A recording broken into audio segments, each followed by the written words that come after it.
there's a certain software that we had to purchase that links us up to the bureaus, right? This software and everything about it is designed to keep you, to make people second-class citizens, okay? There's no way around it. And I've seen the background, I see how it works, I see how it's designed, and it really is designed not in the average person's favor, okay? It's designed to ding you any kind of way they can. And every time they can ding you and put a mark on you, that lowers you in your space in civilization just a little bit, okay? It lowers you. Enough dings will literally put you as a second-class citizen, maybe not even a third-class citizen in some cases, right? And so, but what I also noticed is that it's just as easy it is for them to ding you and make you a second-class citizen, they can take and turn you into a first-class citizen immediately. I mean, with one click of a button. But they will never do it. They'll never do it. But what they're taught, what I saw when I looked at that was the fact that when it comes to this credit stuff, it's either black or white. There's no in between, okay? So when you're arguing or you having a conversation about your credit with somebody that provided you credit or whatever, and you know, you could be right, 100% right, and they know you're 100% right. To fix your issue would take them less than a second. It would take them less time to fix the issue that you have than it would for me to find a basketball game that's coming on tonight. Literally, it would take me more time to turn my TV on and find the doggone basketball game and turn the volume up than it would to fix your credit problem if we reported you in a negative manner. It is just that simple and easy. And they won't do it. As a matter of fact, not only will they not do it, but they will give you a ton of reasons as to why they can't do it, which is all BS. Okay, it is all BS. Everybody try to complicate this more than make it more complicated than what it is. All right, and I'm going to cut this short and we're going to jump into the presentation here. But I just want to say this, is that, you know, when we created the ZBlackCard, when I put it all together, my idea, dream for that product was that it would be able to do more than just what your typical card could do. We could take a number of different concepts that are typically, you know, a part of all 5 different types of cards and bring them and make them part of one card, all right? And of course, being able to help people improve their credit score, which is nothing more than a secured card. Now, there's a category in this software for companies like ours who we issue hundreds of secured cards every week, okay? We issue hundreds, soon to be thousands of secured cards every week, all right? The difference is with these companies, what people don't understand, well, who am I to report on your credit report? Well, if I'm issuing you a card, all right, and you're making a monthly payment, I can report that payment to the credit bureau. I'm not doing anything special. It's simple, all right? It's not me, Troy Mason, that's doing something great. There's tens of thousands of companies that's reporting to the bureau, all right? But they're just not giving you a break. They're not giving you any kind of leeway whatsoever. They're doing it all, in a sense, for selfish reasons. You know, and so I'm just kind of, you know, flipping that a little bit, because it doesn't have to be all the way on that side of the table. You can be fair with people at the same time, all right? And so with a secured credit card, what happens is simply you would take, if you wanted a $10,000 credit limit, you would have to put $10,000 into an account, so they say, to get a $10,000 credit limit, all right? But as the supplier of the card, I truthfully can set your credit limit, whatever I want your credit limit to be, whatever is acceptable to me. Credit bureau don't care, really, you know. What I set your credit limit at, as long as it's not so far out of whack that, I mean, you know, that is beyond ridiculous or whatever. But bottom line, if I can set your credit limit, then as my company has the ability to do so, all right? Now, the fact that your credit limit is, say, $10,000, it's still a secured card, which means that when it comes to secured cards, you have to have that amount of money available in order to use that credit.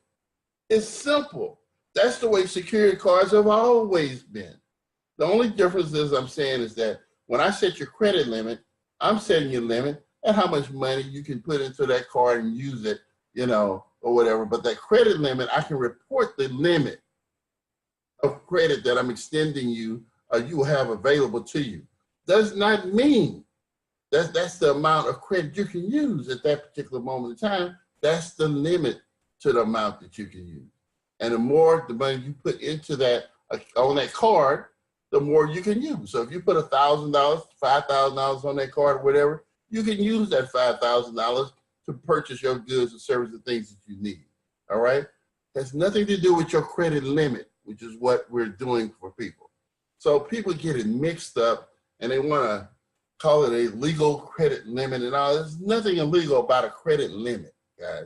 It's simple stuff and people make it complicated because they just don't know what's going on.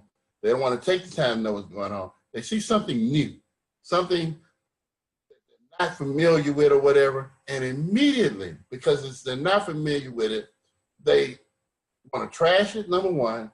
Number two, they want to say, you know, want to put it into a box that everything else that they may have seen in the past and say, oh, you know, everybody tries to do that. Nobody been able to do it and all this crap or whatever.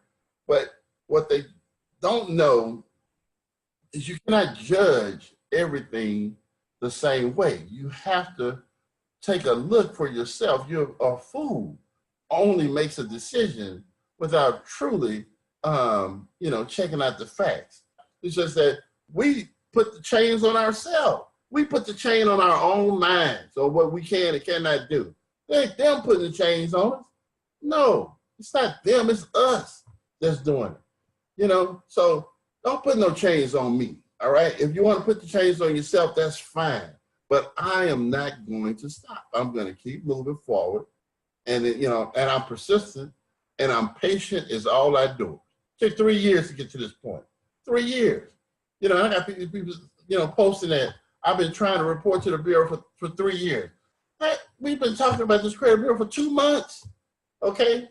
For 2 months. It said it, but because in the beginning, you don't know nothing about me, know this, that I do one thing at a time, one. And I focus on that one thing until I get it done. And so first thing we had to do was make a doggone card. We got it started in this business, we didn't know how to make a card. And you wanted to make it out of metal, couldn't do that in the beginning. So we made plastic. And then we had to mature and grow till we were able to then produce a metal card.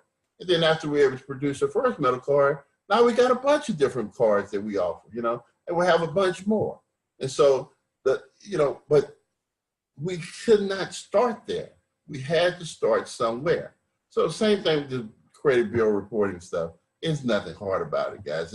It's not, again, not because Troy and all this is super smart. It's because Troy is super persistent and prepared and willing to do whatever it takes in order for us to be able to report just like anybody else. That's all I'm asking. I don't want nothing more. I don't want nothing less. All right? Nothing more and nothing less. What we're doing now is we're figuring out the best way to go about doing this reporting. And so there's a couple of things on the table I want to share with you. The first one is we have to get basically all of the data into the system. And so I'm looking for, my nature is to look for like an easy way to do it so that we can upload all this information in so that we don't have to try to manually put it all in because there's so much information, you know, to do. And so we don't know the limits of the software yet. You know, we don't know. So we're going to start building our CSV files in which we're going to try to get all of them built and designed and laid out tomorrow. And so then we'll start doing our upload to the Bureau When I say upload, again, this is just the basic information on everybody, get it into the system. And then we will do the report from our system to the bureau, to the credit bureau. But it's the system is the credit bureau system that they supplied us with. Again, we just got to get the information into the system. And then from that system, then we can do the actual report. Now, it's going to go one or two ways, and I don't know as of yet exactly which way it's going to go. The first way is that we'll take everybody's file that we have in, and we will upload it all in one time, okay? But it's the way it's looking is that it may not go that way. It may go something like this, whereas like everybody kind of has a due date that if you in your back office, there's a due date for your monthly payment or whatever. And so we may end up doing, sending off information on a daily basis to the credit bureaus that would allow, us to send a more up-to-date file, because again, when your due date is done, I can tell you that we are going to need some additional information from you because we're going to give you a credit limit, okay? We're going to give you a credit limit, but we also need to put on there a dollar amount that say is owed, okay? And so what's going to happen is what we'd like for you to do with your card is we're going to give you a way to go in your back office and tell us, how much money you basically have or whatever on your card. And we're going to report that amount says $1 owed. You'll be able to put that information in. And so we can have, because what we don't want to do is just have we want to bring as much accuracy as we can in our reporting here, because we don't want everything to look cookie cutter, so that every file from 4,000 people or 5,000 whatever people is exactly the same. So because we know that that's not possible. So again, we want we're going to set it up for you to do so, and we're going to provide you guys with the information you need in order to be able to follow what we're doing. Yeah. And then as far as the payment history is concerned, there's another thing too, by us kind of going in to this thing, it may be some people that's probably going to get more than a year worth of history. So if you're one of the people who've been with us for longer than a year, then we're probably going to reflect that on the report that we do to the Bureau, okay? So you may end up with more than just a year worth of history. When your monthly payments equal to the amount of your credit limit, we're going to give you 100% of your money back in a loyalty bonus, okay? You get 100% of the money back. So in essence, the $70 a month that you're paying, or whatever it is that you're paying each and every month, it's just like you were putting it into a savings account, okay? Once you reach the point to where that dollar amount that you put in on a monthly basis equals the plan that you're on, we will give you every penny of it back through our loyalty bonus. Now, it's going to take time for that to happen. That's why we call it a loyalty bonus, okay? And so it's for people like I have. Imagine, I have credit cards and cards I've been having for 15, 20 years. And I pay so many fees on it. I can imagine getting the call from what I'm saying, hey, Mr. Mason, all those fees that we took from you over the past 10 years, here you go. Here's a bonus to you. You're giving it all back to you, okay?